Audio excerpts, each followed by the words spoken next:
நண்பர்கள் அனைவருக்கும் வணக்கம். நமது யூடியூப் சேனலில் இது 4வது எபிசோடாக என்ன நிகழ்ச்சியை பார்க்க போகிறோம் அப்படின்னு பார்த்தோம்னா, நம்ம கோயமுத்தூர் பகுதியில் உள்ள ஒரு தனியார் மில்லில் நடந்த ஒரு நிகழ்ச்சியை பற்றி தாங்க நம்ம பார்க்க போகிறோம். தொடர்ச்சியாக நமது காணொலியை பார்க்கக்கூடிய நமது நண்பர்கள் அனைவருமே சப்ஸ்கிரைப் பண்ணிக்கிடணும். மேலும் பெல் பட்டனை அழுத்திக்கோங்க. அப்போ தான் நம்ம போடக்கூடிய வீடியோக்கள் அனைத்துமே உங்களுக்கு உடனுக்குடன் வந்துவிடும். மேலும் எங்களுக்கு அது ஒரு மோட்டிவேஷனாக இருக்கும் என்பதை தெரிவித்துக் கொள்கிறேங்க. நல்லது, நன்றி. அதாவது நம்ம நிகழ்ச்சிக்குள்ளே போகலாம். இந்த சம்பவம் எங்கே நடந்தது அப்படின்னு பார்த்தோம்னா, நம்ம கோயமுத்தூர் அந்த பகுதியில் தென்னம்பாளையம் அப்படின்னு சொல்லக்கூடிய அந்த பகுதியில் ஒரு தனியார் மில்லில் நடந்த ஒரு நிகழ்வு. பெரும்பாலும் இந்த மில்லு அதோட பெயர்களை நம்ம குறிப்பிடக்கூடாது. அப்படி குறிப்பிட்டோம் அப்படின்னா அது அவங்களுக்கும் பிரச்சனை, மேலும் அந்த நிகழ்வை நம்ம கூட பகிர்ந்துக்கிட்ட அந்த நண்பருக்கும் பிரச்சனை, மேலும் அந்த மில்லுக்கும் பிரச்சனை வரக்கூடிய ஒரு காரணங்களால் நம்ம பெரும்பாலும் அந்த மில்லு பேரை சொல்கிறதில்ல. இந்த சம்பவம் பூமணி அப்படின்னு சொல்லக்கூடிய ஒரு பையனுக்கு நடந்த நிகழ்வு. அதாவது இந்த பூமணி அப்படிங்கிற பையன் தென்காசி மாவட்டத்தில் புளியங்குடி பகுதியில் அங்கே இருந்து அவர் இந்த கோயமுத்தூர் பகுதியில் வேலைக்கு போயிருக்காரு. என்ன நடந்துச்சு அப்படின்னு பார்த்தோம்னா, இவங்க ஒரு தனியார் கல்லூரியில் பூமணி அவரோட நண்பர்கள் ஒரு 4-5 பேர் தனியார் ஒரு கல்லூரிகளில் படிக்கிறாங்க. டிப்ளமோ அந்த மாதிரி படிக்கிறாங்க, தொழிற்படி படிக்கிறாங்க. அங்கே நடைபெற்ற கேம்பஸ் இன்டர்வியூ மூலம் அவங்க இந்த கோயமுத்தூர் அந்த பகுதியில் உள்ள தென்னம்பாளையம் அந்த பகுதியில் உள்ள ஒரு தனியார் மில்லில் ஒவ்வொரு நபருக்கும் ஒவ்வொரு வேலை, அதாவது மெயின்டெனன்ஸாக இருக்கட்டும், இது போல் ஒவ்வொரு பிட்டர், இந்த மாதிரி ஒவ்வொருவருக்கும் ஒவ்வொரு வேலை அப்படிங்கிற வகையில் கிடச்சிருக்குது. இந்த 6 பேரும் என்ன பண்ணுறாங்க அப்படின்னா, எல்லாருமே மகிழ்ச்சியோடு கிளம்பி அந்த தென்னம்பாளையம் அப்படின்னு சொல்லக்கூடிய அந்த பகுதியில் உள்ள மில்லுக்கு வேலைக்கு போயிட்டாங்க. முதல்ல கொஞ்சம் நல்லபடியாக தான் ஓடிக்கிட்டு இருக்கு. ஒரு 10-15 நாளாக நல்லபடியாக தான் ஓடிக்கிட்டு இருக்குது. தொடர்ச்சியாகவே இந்த பசங்களுக்கு என்ன அப்படின்னு பார்த்தோம் அப்படின்னா, இந்த பசங்களுக்கு ஒரு ஞாயிற்றுக்கிழமை அந்த மாதிரி, மேலும் ஒரு திருவிழா காலங்களில் ஒரு நல்ல நாட்களில் மது குடிக்கிற பழக்கம் இவங்க எல்லாருக்குமே இருக்குது. பெரும்பாலும் இந்த பூமணி அப்படிங்கிறவருக்கு இந்த மது குடிக்கிற பழக்கம் கிடையாது. இந்த பூமணி அவருக்கு மட்டும் கிடையாது, அவர் நண்பர்கள் 5 பேருக்கும் மது குடிக்கக்கூடிய பழக்கம் உண்டு. பெரும்பாலும் அவங்க வேலையை முடிச்சுட்டு ஒன்று போல் தண்ணி அடிக்கிறதா இருக்கட்டும், ரூமில் அடிக்கிறதா இருக்கட்டும், இல்லை அப்படின்னா வெளியில் போய் அடிப்பாங்க. இந்த மாதிரியெல்லாம் இருக்கும். குறிப்பிட்டு சொல்ல போனோம்னா, ஒரு 2-3 மாதங்கள் நல்ல முறையில் தான் அவங்களுக்கு போய்கிட்டு இருந்துச்சு. வேலை ஒரு 2-3 மாதமாகவே நல்ல முறையில் போய்கிட்டு இருந்துச்சு. அந்த பசங்களுக்கு வேலைக்கு எந்த ஒரு பிரச்சனையும் கிடையாது. மற்றபடி தங்குற இடத்துக்கும் பிரச்சனை கிடையாது. நல்ல முறையில் தான் அந்த கம்பெனியில் இருந்தும் அந்த மில்லில் இருந்தும் அவங்கள நல்ல முறையில் கவனிச்சுக்கிட்டாங்க. காரணம் என்னென்னா, தென் மாவட்ட பகுதியிலேருந்து வந்திருக்காங்க. நல்ல முறையில் சுறுசுறுப்பாக நல்ல வேலை பார்க்குறாங்க. நல்ல முறையில் பசங்க எல்லாருமே நல்ல பையங்களாக இருக்காங்க, பழகிறதுக்கு நல்ல இனிமையாக இருக்காங்க அப்படின்னு சொல்லி அவங்கள நல்ல முறையில் தான் கவனிச்சிருக்காங்க. பெரும்பாலும் அங்கே பணி செய்யக்கூடிய அனைவருக்கும் ரூம் எப்படி இருக்குது அப்படின்னு பார்த்தோம் அப்படின்னா, அவங்க கம்பெனியில் இருந்து ஒரு 200 மீட்ரு, கம்பெனிங்கிறது பெரிய கம்பெனி, அந்த மில்லு பெரிய மில்லு, கிட்டத்தட்ட ஒரு 2000 பேர் வரைக்கும் ஒரு ஷிஃப்ட்டுக்கு வேலை பார்க்குற அளவுக்கு, அந்த அளவுக்கு பெரிய மில்லு தான். அப்படி இருக்கக்கூடிய அந்த காலகட்டத்தில் அவங்களுக்கு ரூம் எப்படி வழங்கியிருக்காங்க அப்படின்னு பார்த்தோம்னா, ஒரு பெரிய காம்பவுண்டு சுவர் சுற்றிலும் இருக்குது. அதுக்குள்ளே தான் மில்லு இருக்குது. அதற்குள்ளே அதுக்கு பணி செய்யக்கூடிய ஒரு சில வெளியில் இருந்து வர்றவங்களுக்கு வேன் மூலியமாக அவங்க வெளியில் அப்படியே போய்க்கிடுவாங்க. அதை அவங்களுக்கு பற்றி பிரச்சனை கிடையாது. இருந்தாலும் வெளியூரில் இருந்து இங்கே தங்கி இருப்பவர்களுக்கும் இந்த மாதிரி தான் ரூம் அமைப்புகள் இருக்குது. அந்த காம்பவுண்டுக்குள்ளே குறிப்பாக சொல்ல போனோம் அப்படின்னா தனித்தனியாக வீடுகள் நிறைய இருக்கும். அதில் தான் ரூம்மேட் மாதிரி 5-6 பேர் சேர்ந்து அந்த மாதிரியே தான் தங்குவாங்க. அதுபோல் தான் இந்த பசங்களுக்கும் அந்த கம்பெனியானது நிர்வாகம் ஏற்பாடு செய்து கொடுத்துருக்கு. இவங்களுக்கு தங்குறதுலேருந்து எதுக்குமே பிரச்சனை கிடையாது. உணவுங்கிறது கேண்டீனில் சாப்பிட்டுக்கிடுவாங்க. 3 தரமும் சாப்பாடு கேண்டீன்லேயே சாப்பிட்டுக்கிடுவாங்க. இவங்க ஒரு ஸ்டாப் மாதிரி தான் இல்லையாங்க. அதனால் ஒன்றும் பிரச்சனை இல்லை, நல்ல முறையில் தான் போய்கிட்டு இருந்துச்சு. இப்படி இருக்கும்போது தண்ணிக்கு இவங்களுக்கு எப்படி அப்படின்னு கேட்டிங்கன்னா, இவங்க ரூமில் இருந்து மில்லு கீழ்த்தசை பக்கம் உள்ள தள்ளி போனோம் அப்படின்னா இவங்க மில்லு இருக்குது, அந்த கம்பெனி இருக்குது அப்படின்னா, இவங்க ரூமில் இருந்து மேல் திசையை நோக்கி போகணும். மேல் திசையை நோக்கி கொஞ்சம் போய் உள்ள தெற்கு சைடில் அந்த பகுதியில் போனோம் அப்படின்னா அங்கே ஒரு பெரிய தண்ணி டேங்க் இருக்குது. அந்த தண்ணி டேங்கில் தண்ணி ஏற்றி வச்சுருவாங்க. அது தெளிவான தண்ணி தான், கிணற்று தண்ணி தான். பெரும்பாலும் அந்த பகுதியில் கிணறுகள்லாம் இருக்குது. அந்த பக்கம் மூடி வச்சுருப்பாங்க. டேங்கு பியூர் பண்ணி எல்லாமே செஞ்சு அந்த டேங்குக்கே வந்துடும் தண்ணி. அந்த மாதிரி ஒரு அமைப்பில் தான் அவங்க எல்லாம் தயார் பண்ணி வச்சுருக்காங்க. அவங்க தண்ணி குடிக்கிறதும் எப்படின்னு பார்த்தோம்னா, நம்ம அந்த டேங்குக்கு தண்ணி அடைச்சிட்டு போயிடுவாங்க. பெரும்பாலும் வாளிகள், குடங்கள், மேலும் கேன்களில் தண்ணீர் அடைச்சி கொண்டு அவங்க அந்த மாதிரி தான் பழங்கிக்கிட்டு இருக்காங்க. இவங்களுக்கு எந்த ஒரு வகையிலையும் பிரச்சனை இல்லாத மாதிரி தான் இருந்துச்சு. ஒரு குரூப்புக்கு இப்போ 6 பசங்க இருக்காங்க அப்படின்னா 3 பேர், காலையில் காலையில் 3 பேர் ஒரு ஷிஃப்ட்டுக்கு போகிறாங்க அப்படின்னா மாலையில் 3 பேர் ஒரு ஷிஃப்ட்டுக்கு அந்த மாதிரி தான் இருக்கிறாங்க. பெரும்பாலும் ஞாயிற்றுக்கிழமை வந்து இவங்களுக்கு வந்து விடுமுறை நாள். அப்போ கொஞ்சம் என்ஜாய் பண்ணுவாங்க. இந்த பூமணி அவரை தவிர்த்து மற்ற அனைவருமே வந்து தண்ணி அடிக்கக்கூடிய ஒரு சில நபர்கள் தான். எல்லாம் கிராமத்து பகுதியிலேருந்து வந்தவங்க இல்லையா, கேட்க அந்த பகுதியிலே வந்து கொஞ்சம் ஒளிந்து மறைஞ்சு அடிப்பாங்க. இப்போ இங்கே வந்து தனியாக வந்து வேலைக்கு வந்ததுனால இப்போ வேலைக்கு தலையெடுத்தாங்க. அதனால் எந்த ஒரு பிரச்சனையும் இல்லை, நல்ல முறையில் தான் இருக்கிறாங்க. இப்படி இருக்கக்கூடிய இந்த நேரத்தில் வந்து இந்த பூமணி அப்படிங்கிறவர் வந்து காதலிக்கிறாரு. ஒரு பெண்ணை காதலிக்கிறாரு. அவங்க ஊர் பகுதியில், அந்த புளியங்குடி அந்த பகுதியில் வந்து பூமணிங்கிறவர் வந்து ஒரு காதலிக்கிறாங்க. பெரும்பாலும் வந்து இரவு நேரங்களில் வந்து அந்த பெண்ணிடம் வந்து ஃபோனில் பேச செய்ய பசங்க எல்லாருமே ரூமில் உட்காந்து தண்ணி அடிப்பாங்க. இந்த பையனுக்கு தான் தண்ணி அடிக்க பிடிக்காதே, அதனால் இவர் அவங்க கூடல உட்கார்றது இல்லாமல் தனியாக போயிடுவார்.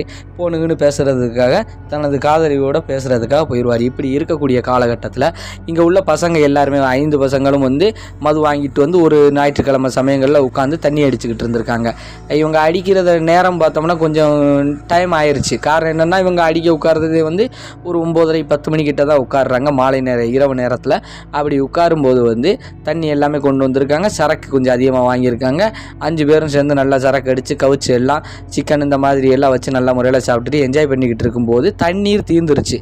அப்போ அந்த பூமணிங்கிறவர் வெளியில் உட்காந்து ஃபோன் பேசிகிட்டு இருக்காரு. அப்போ அவங்க நண்பர்கள் வைரமுத்து அப்படின்னு சொல்லக்கூடிய ஒரு நண்பர் வந்து என்ன பண்ணுறாரு அப்படின்னா, அந்த நண்பர் வந்து பூமணி கொஞ்சம் தண்ணி கொண்டு வாமாப்பெலாம், இந்த மாதிரி சரக்கு அடிக்கையில் எங்களுக்கு கொஞ்சம் காலி ஆயிடுச்சு, உங்களுக்கு இதே தான் வேலை, வேறு வேலை இல்லையாடா, போய் மோந்துக்கோங்கடா யாராவது அப்படின்னு கேட்கும்போது, இல்லை நீ தான் ஃபோன் பேசிகிட்டு இருக்க, நாங்கள் அப்படியே இந்த பேசிகிட்டு இருக்கோம்ல, அப்படியே நீ பேசிக்கிட்டே போய் பிடிச்சிட்டு வாடா தங்கம், ராசா நல்லா இருப்படா அப்படின்னு சொல்லி நண்பர் சொல்ல, இந்த பூமணிங்கிறவரும் சரி அப்படின்னு சொல்லிட்டு ஏற்றுக்கிட்டு அந்த கேனு, பெரிய கேனு, ஒரு 5 லிட்டர் கேனுன்னு வைங்களேன், அந்த கேனை வாங்கிக்கிட்டு நேரம் நடந்து போகிறாரு. இவங்க ரூமில் இருந்து கொஞ்சம் தள்ளி தான் போகணும். அதுவும் பார்த்தோம்னா ஒரு 200 மீட்டர் அந்த மாதிரி இருக்கும், 100 மீட்டராவது குறைஞ்சது இருக்கும் அப்படின்னு சொல்லி அவர் சொல்லியிருக்காரு. அப்படி இருக்கும்போது கொஞ்சம் தள்ளி தான் போகணும் போல். அப்படி உள்ளே போகும்போது பெரும்பாலும் அந்த பகுதியில் வந்து மரங்கள், தோப்பு எல்லாமே இருக்கத்தான் செய்து உள்ளே அப்படியே நடந்து போகிறாரு. அவர் ஃபோன் பேசிக்கிட்டே அப்படியே போகிறாரு. தண்ணியை வந்து பிடிச்சிட்டு அப்படியே பேசிக்கிட்டே அங்கிட்டே நிற்கிறாரு. ஒரு 5 நிமிஷம் அப்படியே நின்று அப்படியே பேசிக்கிட்டே இருக்கார். இங்கே தண்ணி கொண்டு வர்றதுக்கு தான் நம்ம வந்திருக்கோங்கிறத மெய் மறந்து தனது காதலியோட ரொம்ப நேரம் அவர் பேசிக்கிட்டே அப்படியே நிற்கிறாரு. அப்படி நிற்கும்போது சரி ஒன்றுக்கு இருப்போம் அப்படின்னு சொல்லி உட்கார்ந்துருக்காரு. பேசிக்கிட்டே அந்த கேனை கொஞ்சம் தள்ளி வச்சுட்டு கொஞ்சம் தள்ளி நின்று அப்படியே ஒன்றுக்கு இருப்போம் அப்படின்னு சொல்லிட்டு ஒரு மறைவா அப்படியே உட்கார்ந்து இருக்கும்போது திடீர்னு என்ன பண்ணியிருக்கு, இவர் போனவரை வந்து ஆளவே காணுமே அப்படின்னு சொல்லி பசங்க வந்து ஃபோன் மேலே ஃபோன் போடுறாங்க. எங்கேஜாக தான் இருக்குது. அடுத்து கொஞ்சம் நேரம் கழிச்சு மறுபடியும் ஃபோன் போடுறாங்க. பெல் போது எடுக்கலை. காரணம் என்ன, இவங்க காதலிட்ட பேசிக்கிட்டே இருக்கும்போது வந்து இவர் வந்து மெய் மறந்து அங்கே விழுந்துட்டார், தூங்கிட்டார் அப்படிங்கிறது சொல்லவா, இல்லை அதை நம்ம என்னன்னு சொல்லி அந்த சம்பவத்தை சொல்லுவோம். கொஞ்சம் பொறுமையாக இருந்தீங்கன்னா உங்களுக்கே புரியும் அது என்ன அப்படின்னு சொல்லிட்டு. அப்படிங்கிற அவர் தனது காதலியோடு பேசிக்கிட்டே இருந்துட்டு அப்படியே அங்கிட்டே படுத்துட்டார். இந்த பசங்க எல்லாருமே தேடுறாங்க, என்னடா ஆளக்கானும் தண்ணி பிடிக்க போனோன்னா ஃபோன் போட்டால் எடுக்க மாட்டேங்கிறானே, இவ்வளோ நேரம் பிசின்னு வந்துச்சு, இப்போ என்னடா நான் பிசின்னு கூட வர மாட்டேங்குது, என்ன பண்ணிக்கிட்டு இருக்கான், சரி தேடி போவோம் அப்படின்னு சொல்லிட்டு ஒரு நண்பர் வந்து தேடி வராரு. அந்த வைரமுத்துங்கிறவர் தான் அந்த ஹெட்டுக்கு வந்து, அந்த குரூப்புக்கு வந்து ஹெட்டு தலை அப்படிங்கிற மாதிரி இருக்கிற தோரணியில் இருக்கிறதுனால என்ன பண்ணியாச்சு, ஒரு பையனை அனுப்பிவிட்டு போய் பார்த்துட்டு வாப்பல அப்படின்னு சொல்லும்போது அந்த பையன் வந்து தேடி பார்த்துருக்கான். செல்லு லைட் எல்லாம் அடித்து பார்க்கல, கீழே படுத்து கிடந்திருக்காப்புல இந்த பூமணிங்கிற பையன். அந்த பூமணிங்கிற பையனை உடனே எழுப்பி பார்த்துருக்காங்க. எந்திரிக்கல, அந்த தண்ணியே ஊற்றி விட்டு அப்படியே பார்த்துருக்கான். பேந்த அப்படியே முழிச்சுக்கிட்டே இருந்திருக்கான். இந்த பையனுக்கு ஒரு மாதிரி அதிர்ச்சி ஆச்சு. உடனடியாகவே ஃபோன் போட்டான் பசங்களுக்கு, அங்கே உள்ள தண்ணி அடிச்சுக்கிட்டு இருக்க பசங்களுக்கு. இந்த பையன் பேர் தினேஷ், யார் தேடி வந்த பையன் பேர் தினேஷ், பூமணி விழுந்து கிடக்கார், இந்த பையன் பேர் தினேஷ், அனுப்பி விட்டது வைரமுத்து. இப்போ அந்த வைரமுத்துங்கிற பையனுக்கு மாப்பிள்ளை இந்த மாதிரி விழுந்து கிடக்கிறாரு அப்படின்னு சொல்லி தினேஷ் சொல்லவும், நான் தண்ணி தொளிச்சு எழுப்புனேன், எந்திரிச்சு பேந்த முழிக்கிறான், என்னன்னு தெரியலை, நீங்கள் வாங்க மாப்பிள்ளை வந்து ஹெல்ப் பண்ணுங்க அப்படிங்கவும் எல்லாருமே ஓடியான்ட்டாங்க. எல்லாருமே வந்து என்னடா என்னாச்சு என்னதுன்னு கேட்கல, தெரியலடா என்னன்னு தெரியலையே, சரி ஒன்றும் இல்லை, சரி வாங்க போவோம் அப்படின்னு சொல்லி கூப்பிட்டுட்டு வந்தாச்சு. ரூமுக்குள்ளே வந்தாச்சு. வந்ததுமே என்னடா இவன் தூக்கச்சடவில் விழுந்துட்டானா, என்ன காதல் மயக்கத்தில் இருக்கான் போலுக்க, சரி இருக்கட்டும் தூங்கடா அப்படின்னு சொல்லிட்டு படுக்க சொல்லிட்டு இவங்களும் அந்த வாங்கிட்டு வச்சுருந்த சரக்கு, மிச்ச சரக்கெல்லாம் இந்த தண்ணியை வச்சு அடித்து காலி பண்ணிட்டு சாப்பிட்டுட்டு, அந்த பூமணிங்கிறவர் சாப்பிடக்கூட செய்யலையாம், அடித்து போட்ட மாதிரி இருக்குது உடம்புன்னு சொல்லிட்டு அவர் படுத்துக்கிட்டு. சரி இந்த பசங்களை ஏற்றுக்கிட்டாங்க. அந்த பையனும் படுத்துக்கிட்டார். இவங்களும் என்ன பண்ணியாச்சு, சரக்கெல்லாம் அடித்து முடிச்சு சாப்பிட்டுட்டு இரவுக்கு படுத்தாச்சு. இரவுக்கு எல்லாம் படுத்து அப்படியே தூங்கி அசந்து எல்லாருமே மெய் மறந்து எல்லாம் போதையில் கிடக்குறாங்க இல்லையா, 5 பேரும் போதையில் இருக்கிறாங்க. ஆனால் என்ன எல்லாம் கிராமத்து பசங்களாம் கட்டி உடம்பு வந்து நல்லா கட்டுக்கோப்பாக வச்சுருந்ததுனால நல்லா படுத்ததும் அப்படியே ரொம்ப போதை இல்லைன்னு வைப்போமே, படுத்துட்டாங்க. படுக்கவுமே அப்படியே தூங்கியாச்சு. தூங்கி கொஞ்சம் சாமத்தில் என்ன பண்ணியிருக்காங்கன்னா, இந்த பூமணிங்கிற பையன் வந்து எந்திரிச்சு உட்காந்து எந்திரிச்சு உட்காந்து முணங்கிக்கிட்டே இருந்திருக்காப்புல. மேலும் அங்கே வந்து ஒரு நாய் ஒன்று வளர்க்குறாங்க, ஒரு குட்டி நாய் தான். அந்த குட்டி நாய் வந்து அவங்க அங்கே வேலைக்கு போனதுலேருந்து அங்கே கூடிய சுற்றிட்டு இருந்த நாயை பிடிச்சி அவங்க நல்ல சாப்பாடு, அவங்களுக்கு உள்ள சாப்பாடு நாய்க்கும் போட்டு அப்படியே வளர்க்குறாங்க. பெரும்பாலும் வெளியில் கட்டி போட மாட்டாங்க. இந்த நாய் வந்து உள்ளே தான் கிடக்கும். அப்படி உள்ளே கிடக்கும்போது இந்த பூமணிங்கிறவர் முணங்கிட்டு இருக்கும்போது நாய் கத்துறதை பார்த்து போதையில் இடந்த ஒரு பையன் எந்திரிச்சிட்டாப்புல. அந்த தினேஷ் அப்படிங்கிற பையன் வந்து எந்திரிச்சிட்டாப்புல. அந்த தினேஷ் வந்து பார்க்குறாப்புல, விடிலைட்டில் அரை வெளிச்சத்தில் பார்க்குறாப்புல பூமணி எந்திரிச்சு உட்காந்துருக்க மாதிரி இருக்குது. நாய் பூமணியை பார்க்க குலைச்சிக்கிட்டே இருக்குது அப்படின்னு சொல்லிட்டு செல்லை எடுத்து அப்படி பூமணியை பார்த்து அடிக்கல. சடார்னு பூமணி இந்த தினேஷை ஒரு முறைச்சி பார்க்கும்போது இந்த தினேஷுங்கிறவருக்கு வந்து அல்லு இல்லை, பயம் ரொம்ப உச்சத்துக்கு வந்துருச்சு. என்னடா இப்படி பார்க்குறானே, ஐயையோ அப்படின்னு அவன் பதறிக்கிட்டு இருக்கும்போது, அந்த பையன் பதறும்போது நாய் ரொம்ப ஆக்ரோஷமாக குலைக்கும் போது நாய் அப்படி பார்க்குறாப்புல. ஆனால் எல்லாமே உட்காந்துக்கிட்டே தான் அப்படியே ஒரு சைஸாக பார்க்குறாரு. இந்த பார்வையை பார்க்கும்போது இந்த தினேஷுக்கு பயம். உடனேயுமே என்ன பண்ணுறாரு, பக்கத்தில் இருந்த அந்த வைரமுத்து மற்ற நண்பர்களை வந்து தட்டி எழுப்புறாப்புல. எந்திரிக்கடாங்கும் போது அப்படியே தினேஷே அப்படியே முறைக்காப்புல. முறைக்கையில் ஒரு வழியாக வைரமுத்து இவங்க எல்லாருமே எந்திரிச்சிட்டாங்க. என்னடா மாப்பிள்ள, என்ன நாய் வேற கத்துது, நீ வேற கத்திட்டு இருக்க, என்னடா அப்படின்னு கேட்கும்போதே அந்த பையன் வந்து தினேஷுங்கிற பையன் அங்கே வாடுறா, பூமணியை கொஞ்சம் பாடுறா, என்னடா இப்படி பார்க்குறான் பாரு, எனக்கு பயமாக இருக்குடா அப்படின்னு சொல்லும்போது பூமணி அப்படியே வைரமுத்துங்கிற பையனும் பார்த்துருக்காப்புல. உடனடியாக வைரமுத்து என்ன பண்ணியிருக்காரு அப்படின்னா, வைரமுத்துங்கிற பையன் வந்து அந்த பூமணியை போய் பக்கத்தில் என்ன மாப்பிள்ள என்னாச்சு அப்படிங்கும்போது புரியாத பாஷையில் ஏதோ பேசி கத்துறாரு. என்னடா வினோதமாக பேசுகிறான், புரியாத பாஷையில் பேசுகிறான், பைத்தியம் கண்டு முடிச்சு போச்சா அவனுக்குன்னு சொல்லி ஒரு அடி அடித்து படுக்கப்பட்டாச்சு. படுத்துட்டார், ஒரு அடி அடித்து படுத்தாச்சு. படுக்கும்போது அந்த பையன் அப்படியே முழிச்சு பார்த்துக்கிட்டே தான் படுக்கிறான். இவங்க எல்லாருமே சுற்றி இருக்கிறாங்க. என்னடா இப்படி வினோதமாக இருக்குது, ரொம்ப நேரம் இப்படி பேசுகிறாங்கடா, ஏதோ ஒரு பாஷையில் பேசுகிறாங்கடா அப்படிங்கும்போது சரி நம்மளும் படுப்போம் அப்படின்னு சொல்லிட்டு எல்லாருமே அப்படியே அங்கே எங்கேயே கொஞ்சம் ஒண்டி படுத்துட்டாங்க. பூமணி மட்டும் தனியாக விட்டாங்க. ஒரு சின்ன ரூம் தான், ஒரு பத்தி தான், 2 பத்தி உள்ள அந்த ரூம் தான். படுக்கிறதுக்கு இவங்க எல்லாருக்குமே ஒரே பத்த வரிசையாக படுத்திருப்பாங்க. அந்த பையனை ஒட்டி படுத்திருந்தாங்க. இருந்தாலும் இந்த ஒரு சம்பவத்தில் பயந்து போய் என்ன பண்ணிட்டாங்க, தள்ளி படுத்துக்கிட்டாங்க. சரி தள்ளி படுத்திருக்காங்க. அந்த அப்படியே மேலே ஒரு அச்சத்திலே தான் பார்த்துக்கிட்டே படுத்திருக்காங்க. இவங்க அப்படியே மிரண்டு தூங்க ஆரம்பிச்சிட்டாங்க. அடுத்து மறுபடியும் தூங்க ஆரம்பிக்கும் போது மறுபடியும் இவன் எந்திரிச்சு கத்த ஆரம்பிச்சிட்டான். புரியாத பாஷையில் பேச அவனை எந்திரிச்சு கத்த ஆரம்பிக்கும் போது புரியாத பாஷையில் பேச திடீர்னு தமிழும் இடையில பேசிக்கிட்ட இவங்க மிரண்டு போயிட்டாங்க. என்னடா இது இப்படி நடக்குதே அப்படின்னு சொல்லிட்டு நாய் தன்னால் துடிச்சுக்கிட்டு வருது. என் நாய் அவுத்து விட்டுருமாடா, என்னடா இப்படி வருது அப்படிங்கல. சரி நாயை வேணா அவுத்து விட்டுருவோம்னு சொல்லி ஒரு பையன் நைஸாக எந்திரிச்சு போய் நாயை அவுத்து விடும்போது அந்த குட்டி நாய் இவங்களை நோக்கி வந்துட்டு இவங்களை பக்கத்துலேயே நின்றுக்கிட்டு அங்கே நின்று பூமணியை பார்த்து குலைக்குது. பூமணிக்கிட்ட அப்படியே குலைச்சிக்கிட்டே போகும்போது பூமணி இப்படி கையை நீட்டுறான். அந்த நாய் அப்படியே பக்கத்தில் போகும்போது நாயை பிடிச்சி ஒரு அடி அடித்து பூமணி தள்ளுறாப்புல. பூமணி தள்ளும்போது நாய் தள்ளி விழுந்துருச்சு. உடனே பசங்க எல்லாருக்கும் டென்ஷன் ஆச்சு. என்னடா செய்யணும் உனக்கு, என்னடா ஆச்சு அப்படின்னு சொல்லி பக்கத்தில் போகும்போது இந்த தினேஷ் மற்ற நண்பர்கள் பக்கத்தில் போகும்போது பூமணி சப்புன்னு அடிக்க ஆரம்பிக்காப்புல. ஆனால் மற்றபடி வேறு எதுவுமே செய்யலை, அடிக்க மட்டும்தான் செய்கிறாரு, வேறு ஒன்றுமே பண்ணலை. இவங்க பயந்து போயிட்டு ஏழை வேண்டாண்டா, ஒன்றும் பண்ண வேண்டாண்டா அப்படின்ட்டு இந்த நாய் வேறு அடிபட்டு அங்கிட்டு கிடக்கா, லேசாக கதவை திறந்து விட்ருவோம்னு சொல்லிட்டு கதவை திறந்தாச்சு. நாய் தெரிச்சு ஓடிருச்சு. அதுக்கப்புறம் அப்படியே கதவை திறந்து விட்டே தான் இவங்க அப்படியே இருக்கிறாங்க. பக்கத்துலேயும் கொஞ்சம் சத்தம் காட்டு பசங்கள்லாம் வந்திருக்காங்க. என்ன ஏதுன்னு அகில இல்லை, ஒன்றும் இல்லை, இது சும்மா எங்களுக்குள்ள ஒரு சின்ன பிரச்சனை, வேறு ஒன்றும் இல்லை, நீங்கள் போங்கன்னு சொல்லி அனுப்பியாச்சு. ஏன்னா உள்ளதை வெளியில் சொல்ல முடியலை, சொன்னால் பிரச்சனையாயிருமே அப்படின்ட்டு. இருந்தாலும் இதை மனசுக்குள்ளேயே வச்சுக்கிட்டே இருந்துட்டு என்ன பண்ணுறாங்க, மறுநாள் காலையில் கொஞ்சம் விடிகிற வரைக்கும் கொஞ்ச நேரம் கழித்து அவரே கத்திட்டு அவரே அடங்கிட்டார். 3 மணி 4 மணி வாக்கில் அவரே அடங்கிட்டார். அது வரைக்கும் கத்திக்கிட்டே தான் இருந்திருக்காரு, முணங்கிக்கிட்டே இருந்திருக்காரு. அவருக்குள்ளே அவர் பேசியிருக்காரு. இவங்க எல்லாம் மிரண்டு போய் தூங்காமல் செய்யாமல் அரை போதையில் அப்படியே பார்த்துக்கிட்டே இருந்திருக்காங்க. சரி என்ன தான் நடக்குன்னு பார்ப்போம், காலையில் பார்ப்போம் அப்படின்னு சொல்லிட்டு காலையில் போய் ஓனர்கிட்ட போய் சொல்லியிருக்காங்க. அவங்களுடைய ஓனர்கிட்ட சொல்லும்போது, ஓனர்னா ஒரு மேனேஜர் அந்த மாதிரி கேட்டகரியில் உள்ளவங்கள்ட்ட சொல்லியாச்சு. அப்போ அவர் ஒன்றும் இல்லை தம்பி, அப்போல்லாம் இருக்க வாய்ப்பில்லை, அதிகமாக தண்ணி அடிச்சிருப்பீங்க அதனால் ஏன் கண்டு இருக்கும், இல்லை அந்த பையன் குடிக்க மாட்டானே, இந்த மாதிரி எல்லாம் நடந்துச்சு எங்கள் இதில் அப்படிங்கல. இத்தனைக்கும் பக்கத்து ரூமில் உள்ளவங்க எல்லாருமே இவங்களை வினோதமாக பார்க்குறாங்க. இவங்கள்ட்ட வந்து யாருமே வந்து ஆனால் இது என்ன ஏது என்னதுமே பேசலை. யாரும் இவங்களும் போய் அவங்ககிட்ட போய் கேட்கல, சந்தேகம் கேட்கல, என்ன நடந்துச்சு, எதுக்கு இந்த மாதிரி என் ஃப்ரெண்டு இப்படியெல்லாம் இங்கே கத்திக்கிட்டு இருக்கான் வச்சுக்கிட்டு இருக்கான் அப்படின்னு சொல்லி எதுவுமே கேட்கல. சரி அப்படியே விட்டாச்சு. இதை அப்படியே விட்டுட்டு இன்றைக்கி பார்ப்போம் என்ன தான் நடக்குது, இன்றைக்கி வேணால் பார்ப்போம்னு சொல்லிட்டு அதே போல் என்ன பண்ணியிருக்காங்க. ஆனால் அன்றைக்கி வந்து இவங்க வந்து தண்ணியை அடிக்கலை. யார் முத நாள் அடித்தாச்சு, இந்த பிரச்சனை ஆயிடுச்சு, மறுநாள் தண்ணியெலாம் அடிக்க வேண்டாண்டாங்க. பகல் நேரத்தில் நல்லா நார்மலாக தான் இருக்கார். மறுபடியும் அதே போல் வேலைக்கும் போயிட்டார். இந்த பூமணிங்கிறவர் நைட்டு வந்து படுக்க வரும்போது வந்து என்ன பண்ணியாச்சு, இங்கே தண்ணியெல்லாம் அடிக்கலை. நைட்டு வந்து படுக்க வரும்போது என்ன ஆகி போச்சு, ஒன்றும் நல்ல ஒரு வேலை அப்படியே பேசிட்டு தூங்கிட்டார். அப்படியே தூங்கல, சாமத்தில் எழுந்திரிச்சு மறுபடியும் முணங்குறாரு.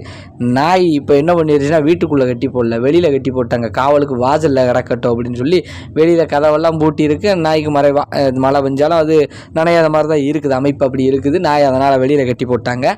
இன்றைக்கி என்ன நடக்குன்னு பார்ப்போமேன்னு சொல்லிட்டு அப்படி நடக்கும்போது இந்த பூமணிங்கிறவர் மறுபடியும் எந்திரிச்சு கத்த ஆரம்பிக்கும் போது இந்த வைரமுத்து இந்த நண்பர்கள் எல்லாருமே எந்திரிச்சு அப்படியே பார்க்குறாங்க. பார்த்துக்கிட்டே இருக்கும்போது சத்தம் போடுறாங்க. பூமணியை சத்தம் போடும்போது ஒரு பையனை இந்த பூமணிங்கிறவரை அடிச்சிட்டாரு. அடிக்கிறத பார்த்த உடனே வைரமுத்து என்ன பண்ணிட்டாரு, டக்குன்னு பூமணி கழுத்தை பிடிச்சி தூக்கிட்டாரு. பூமணி கழுத்தை பிடிச்சி தூக்கி ஆக்ரோஷமாக கத்துறாரு. என்னடா பேய் பிடிச்சது பூமணிக்கு தானே, இவன் என்னடா திடீர்னு பிடிச்சிட்டு தூக்கிட்டு இருக்கான், ஜோரை ஒட்டிக்கிட்டு இருக்கானே பூமணியை, கொன்று போட்டுறாதடா என்னடா ஏதுங்கள அந்த வைரமுத்துங்கிறவர் சுற்றி எல்லாரும் சத்தம் போடுறாங்க. அப்போ அந்த பசங்க எல்லாருமே வைரமுத்தையும் பூமணியும் பார்க்கப்பல பூமணி கை காலெல்லாம் நடுங்குது. பூமணி ஆனால் பேச்சு வருது, அவர் புரியாத பாஷையிலே பேசுகிறாரு. இந்த வைரமுத்து பேச்சு கொஞ்சம் ஆங்காரமாக ஓங்கி பேசுகிறாரு, கோபத்தில் பேசுகிற மாதிரி பேசும்போது எங்கள் பிள்ளைகிட்ட என் பிள்ளைகிட்ட வந்து சேட்டை பண்ணிகிட்டு இருக்கியா நீ அப்படின்னு சொல்லி அப்படி பேசுகிறத பார்க்கல இவங்களுக்கு புரிஞ்சிருச்சு. சரிடா, அப்போ இவனுக்கு வந்தது வந்து பூமணிக்கு வந்தது வந்து 2 நாளாக வந்துக்கிட்டு இருக்கு, இது வந்து ஏதோ காத்து கருப்பு இல்லை பேய் பிசாசுகளின் சேட்டை, ஆனால் இந்த வைரமுத்துக்கு வந்து சாமி வந்திருக்கு போலுக்க அப்படின்னு சொல்லி இவங்களுக்கு தெரிஞ்சுக்கிடுச்சு. காரணம் என்னென்னா முந்தின நாள் வந்து இவங்க தண்ணி அடிச்சிருந்ததுனால வைரமுத்துக்கு வரலை. வைரமுத்து வந்து அவர் பகுதியில் வந்து இந்த புளியங்குடி சங்கரங்கோயில் அந்த பகுதியில் தான் வைரமுத்துக்கு சொந்த ஊர். அந்த பகுதியில் வந்து வைரமுத்துங்கிறவர் வந்து பெரிய சாமி ஆடுவார், மாடசாமி சுடல மாடன் ஆடுவார் போல் அவர் பகுதியில். அப்போ நேரத்துக்கு கல்லூரி படிக்கும் போதாக இருக்கட்டும், அதுக்கு முன்னாடியாக கூட இருக்கட்டும், இந்த மாதிரியெல்லாம் சாமி ஆடுவார். திருவிழா சமயங்களில் வந்து இவர் காப்பு கட்டி சாமி ஆடுறது வந்து வழக்கம். அந்த பகுதியில் அவங்க குலதெய்வம் அவருக்கு மேலே வரும் போல். இப்போது அன்னைக்கு சூழ்நிலைக்கு இவர் தண்ணி அடிச்சிருந்திருக்காரு, இருந்தாலும் வரலை, அவருக்கு வரலை. இன்றைக்கி சூழ்நிலைக்கு இவருக்கு டக்குன்னு சாமி வந்த உடனேயுமே அந்த பூமணியை பிடிச்சி தூக்கி வச்சுட்டு கேள்வி கேட்கும்போது பூமணி வந்து முதல் ஏதோ ஒரு பாசையில் பேசிட்டு அப்படியே மயங்கிற மாதிரி ஆகுறாரு. கீழே விட்டுட்டாரு. கீழே விட்ட உடனேயும் இந்த பையன் வந்து வைரமுத்துங்கிறவர் வந்து தின்னாரை எடுத்து அங்கே சாமி படம் அங்கே இருக்கும் பார்த்தீங்களா, அதில் எடுத்து பூசி விட்டாச்சு. கொஞ்ச நேரம் படுக்கும். மறுபடி சாமத்தில் வந்து எந்திரிச்சு ஆட ஆரம்பிச்சார், தமிழில் பேசுகிறாரு. அப்போ பூமணிங்கிறவர் வந்து அப்படியே வைரமுத்தை பார்த்து பயப்படுறாரு. வைரமுத்துக்கு மறுபடி வந்து சாமி வரல, ஆனால் அப்படியே முறைக்கார் பக்கத்தில் வராரு. பக்கத்தில் வரும்போது வந்து ஏன்னா வைரமுத்துக்கு வந்து தன ஆபத்து சூழ்நிலைகளில் வந்து கட்டாயம் வந்து சாமி வந்துடும்னு சொல்லி அவரும் பதிவிடுறாரு. அப்படியே அந்த பூமணியை நோக்கி வைரமுத்து அவரே நெருங்கி நடக்க அப்படியே தமிழில் பேசுகிறாரு. பூமணி அப்படியே பதறிக்கிட்டே பேசுகிறாரு. உன் குலம் என்ன, கோத்திரம் என்ன, உன் சாதி சமயம் என்ன, எதுக்கு நீ இவனுக்கு காவலாக இருக்க, தயவு செஞ்சு என்னை விடுங்கிற மாதிரி சொல்லும்போது வைரமுத்து பல்ல கடிச்சிட்டு கத்தும்போது அப்படியே பூமணி பதறி போய் மயங்கி விழுந்துட்டார். வந்தது 2மே அப்படியே, அதாவது 2 இருந்திருக்குங்க அந்த பூமணி உடம்புல வந்து 2 இருந்திருக்கு. அது என்னங்கிறத வந்து அப்படியே பார்ப்போம், பேசுவோம் தொடர்ச்சி, அது என்னன்னு பார்ப்போம். அதாவது இப்படி நடந்துக்கிட்டு இருக்கும்போது தின்னார் பூசிட்டு எல்லாருக்குமே தின்னார் வைரமுத்துங்கிறவரே பூசி விட்டுட்டு தூங்குங்க, இனி உங்களுக்கு பிரச்சனை இல்லை, காலையில் பார்க்கலாம்னு சொல்லிட்டு அவரும் படுத்து தூங்கிட்டாரு. அப்போ தூங்கும்போது காலையில் வந்து விடிஞ்சதுக்கு அப்புறம் வந்து வைரமுத்து இது என்ன ஏதுன்னு கேட்குறாங்க. வைரமுத்துக்கு வந்து சாமி தான் வருமே ஒளி, அவருக்கு வந்து சோவி ஓட்டு பார்க்கவோ என்ன நடந்ததுன்னு பார்க்க அவருக்கு தெரியாது இல்லையா. அப்படிங்கல அந்த கம்பெனியில் தேடி போய் அந்த ஓனர் மேனேஜர் எல்லார்ட்டையும் போய் முறையிட்டு இருக்காங்க. அப்படி முறையிடும்போது ஒரு நம்பூதிரி, ஒரு மாந்திரிகர் அந்த பகுதியில், மலையாள ஒரு நம்பூதிரி ஒரு மாந்திரிகர் வந்து அந்த பகுதியில் இருந்திருக்கார். இந்த கம்பெனியின் ஓனருக்கு மேனேஜர்களுக்கு வந்து ஒரு நண்பராக இருந்திருக்காரு. அப்போ அவர் வந்து அங்கேருந்து வந்திருக்கார். வந்து பார்க்கும்போது என்ன நடந்தது என்ன ஏதுங்கிறத அவர் எல்லாமே பார்க்கும்போது இந்த பசங்கள்கிட்டையும் சொல்லியிருக்காங்க. இந்த பசங்களை தான் கூப்பிட்டு அவர் சொல்லியிருக்காரு, ஐயாங்க வாங்க, நீங்கள் எல்லாருமே இங்கே இருக்கலாம், பிரச்சனை இல்லை, இந்த பூமணிங்கிற பையன் வந்து போயிடணும்னு சொல்லி அவர் தனது மாந்திரீகத்தினால் ஒரு சில இதை கண்டுபிடிச்சு இந்த பையனுக்கு வந்து இன்னும் முழுசாக வந்து ஆக்கிரமிப்பு பண்ணலை. 2 இது வந்து இவனை சுற்றி இருக்குது, 2 இவனுக்கு வந்து பிரச்சனை கொடுத்துக்கிட்டு இருக்குது. காரணம் என்ன அப்படின்னு பார்த்தோன்னா அந்த பையன் தண்ணி குடிக்க போன இடங்களில் வந்து முன்னாடி உள்ள சமயங்களில் கிட்டத்தட்ட இந்த சம்பவம் இப்போ நடந்துக்கிட்டு இருக்க, நம்ம சொல்லிக்கிட்டு இருக்க இந்த சம்பவம் வந்து நடந்தது எப்படின்னு பார்த்தோம்னா 2018-19 காலகட்டங்களில் நடந்தது. அதற்கு முன்னாடியே 2000 அந்த சமயங்கள்லேயே வந்து மில்லு வேலைக்கு வந்த ஒரு 2 பெண்களுக்கு நடந்த அந்த கொடுமையின் காரணமாக அந்த 2 ஆண்மாக்கள், அந்த 2 பெண்ணினுடைய ஆண்மாக்களும் வந்து அங்கேயே வந்து இருந்திருக்கு. இந்த பையன் போனது வந்து அந்த சமயம் அந்த நேரமாங்காட்டி அந்த பையனை வந்து பிடிச்சிக்கிட்டு எல்லாத்தையுமே அந்த மாந்திரிகர் வந்து அந்த நண்பர்கள் எல்லாத்தையுமே வந்து சொல்லி புரிய வச்சு பூமணியை மட்டும் அவங்க பெற்றோரோட அனுப்பி வச்சாச்சு. அந்த பூமணிங்கிற பையன் கையில் அந்த காப்பு எல்லாமே இருக்கிறதுனால பாதுகாப்பான இங்கேருந்து பேருந்து ஏறி அவர் பகுதியை நோக்கி போகிறாரு. ஆனால் இருந்தாலும் போக போக போக போக அவருக்கு உடம்புக்கெல்லாம் வராத வரத்து வந்திருக்கு. அந்த பகுதியிலிருந்து அவர் கடந்து போக முடியாத அளவுக்கு அவருக்கு வந்து ரொம்ப சிரமம் கொடுத்துருக்கு அந்த 2 ஆன்மாக்களும். ஆனால் அவர் பகுதிக்கு அவர் பிறந்த மண்ணுக்கு வந்து போனதுக்கப்புறம் வந்து அவருக்கு எந்த ஒரு பிரச்சனையும் கிடையாது. இப்போ வரைக்கும் வந்து அவர் வந்து நலமாகத்தான் இருக்கார். நமக்கு இந்த செய்தியை வந்து அனுப்பி வச்சவர் யாருன்னா அந்த தினேஷுங்கிறவரும் அந்த பூமணிங்கிறவர் தான். ஏன்னா அவர் எனக்கும் கூட நண்பர் தான். அவர் ஏற்கனவே நமக்கு சொன்ன ஒரு பதிவு தான் இந்த பதிவு. அதனால் நம்ம இப்போ வந்து யூடியூப் சேனல் ஆரம்பித்ததுனால இந்த பதிவு வந்து கட்டாயம் நம்ம நண்பர்களுக்கு போட்டோம்னா இது வந்து கொஞ்சம் தெளிவாக எல்லாருக்குமே போய் சேர்ந்துடும். எல்லாருக்குமே இதை தெரிஞ்சுக்கிடுவாங்க. மேலும் இது போன்ற ஒரு சம்பவங்கள் நடக்காத மாதிரி அவங்கவங்க வாழ்க்கையில் வந்து அவங்கவங்க கொஞ்சம் தப்பிச்சுக்கிடுவாங்க. அப்படிங்கிற ஒரு காரணத்தினால தான் ஒரு நலன் கருதி தான் நம்ம வந்து இந்த காணொலியை வந்து பதிவிட்டிருக்கிறோம். இப்போதைக்கு வந்து இந்த சம்பவம் முடிஞ்சிருச்சு. இருந்தாலும் நமக்கு வந்து பெரும்பாலும் இந்த செய்தியின் வாயிலாக நம்ம என்ன சொல்ல வரோம் அப்படின்னா, இளைஞர்கள் வந்து பெரும்பாலும் காதல் போதையாக இருக்கட்டும், மது போதையாக இருக்கட்டும், என்ன ஒரு போதையாக இருந்தாலும் சரி, முன்ன பின்ன தெரியாத ஒரு இடங்களுக்கு வந்து நம்ம போகிறது வாரது வந்து கவனமாக இருக்கணும். அப்படி இல்லை அப்படின்னா இது போல சம்பவங்கள் தான் நிறையா வரும். என்னவோ இந்த பூமணி அவருக்கு வந்து ஒரு நல்ல நேரம் இருக்கிறதுனால அவர் வந்து தப்பிச்சிட்டார். ஏன்னா 2 ஆண்மாக்கள் வந்து ஒரு மனிதரை வந்து படாத பாடு படுத்தி எடுத்துடும், ரொம்ப சிக்கலாயிரும். இவர் வந்து தப்பிச்சது வந்து பெரிய புண்ணியம் தான் நம்ம சொல்லணும். இவர் எந்த காலத்தில் செஞ்ச புண்ணியமோ இவர் தப்பிச்சிட்டாரு. இது போல் வந்து நம்மளும் வந்து கவனமாக இருக்கணும். வாழ்க்கையில் வந்து தெரியாத இடங்களுக்கு பெரும்பாலும் போகக்கூடாது. அப்படி போனாலுமே வந்து அந்த கால நேரங்கள் கருதி நம்ம வந்து வந்துடுறது ரொம்ப நல்லதுங்க. நன்றி, வணக்கம். உங்களுக்கு இந்த தொகுப்பு வந்து பிடிச்சிருந்துச்சு அப்படின்னா உங்கள் நண்பர்களுக்கு, உங்கள் உறவினர்களுக்கு வந்து இந்த செய்தியை வந்து இந்த நிகழ்ச்சி வந்து அப்படியே கடத்தி விடுங்க. மேலும் வந்து மறக்காமல் பெல் பட்டனை அமைக்கிறங்க, சப்ஸ்கிரைப் பண்ணிடுங்க. நன்றி நண்பர்களே.